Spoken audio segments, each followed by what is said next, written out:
As you know, hundreds of thousands of young people are starting their matric exams. In just 2 months or so, we'll be talking all about their results again. And if they do well, they'll probably be able to study further and hopefully get a job. If they don't, their lives may in fact be much harder. Terry Bell is a Labour analyst, but he's been looking at this and the impact of what happens when people are younger. He joins us now. Terry, good evening to you. We focus on matric in a huge way in this conversation. Are we neglecting younger children? And in fact, if you go back through our history, we were pioneers in terms of teaching younger children in better ways, in introducing nursery schools to most of the population. We were indeed. However, we seem to be concentrating, it's like concentrating on a newly completed 12-story building, ignoring the fact that the whole foundation is rotten, and on the way up, each floor was weakened by a loss of potential, with a number of people who drop out all along the way.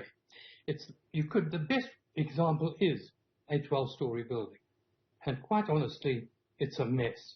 And we're continuing to concentrate on the wrong end.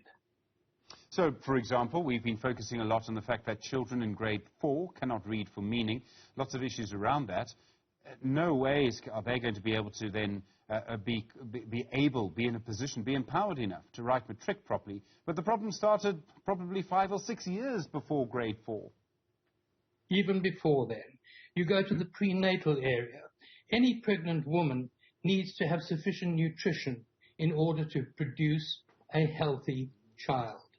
And the first 1,000 days for that baby is vitally important, as are the next 2 to 3 years. There is so much evidence now, scientific evidence, in the last 50 years in particular, that shows how vital this area is. There's a wonderful 40-year study done in the United States called the High-Scope Perry study, where they followed 2 groups of children from deprived backgrounds over a period of 40 years, starting from when they were 2 and 3 years old, right the way through, proving conclusively, and they only did 2 years of so-called preschool care and education.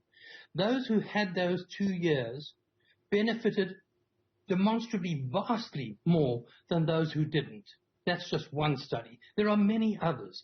The neuroscientists will tell you about where the full frontal cortex develops, etc.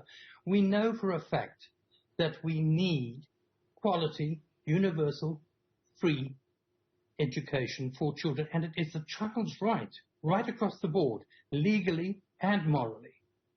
We've seen grade 0 now becoming compulsory. Primary schools will have grade 0 classes on their properties. They didn't in the past. They'll be run by the Basic Education Department. Will that make a difference, or do we need to actually go sort of younger than that, back to really the first year of nursery school when a child's 3 or 4? I would go back even further. What we need are real creches, what everyone here pronounces as creches, for children who from birth almost can be taken care of because their mothers often have to work. This is one of the great problems in our country. We mess it up all the way along the line. From the point of view of nutrition for the parents, we then mess it up for nutrition for the children. One worrying factor, for example, is the increase in not just this country but internationally of the multi-billion-dollar business in baby formula. The bottle feeding, because that's the way to do it, whereas breastfeeding is best, obviously. But then a malnourished woman is not in the best position either. But someone who doesn't have access to decent, clean water has also got a problem with baby formula. So, I mean, we are making a mess of it all the way along the line, and we should be concentrating. Our concentration should be on those early years. It's much like, you're planting a vegetable garden or whatever. You want decent soil. Unless you put in decent soil, you're going to end up with corrupted produce. And that's what we're doing. We're producing corrupted produce, not just in South Africa. It's a global problem, I know, but we tend to do things at a rather bigger scale, shall we say, than is necessary or possible. Terry Bell, thank you very much indeed. An important conversation.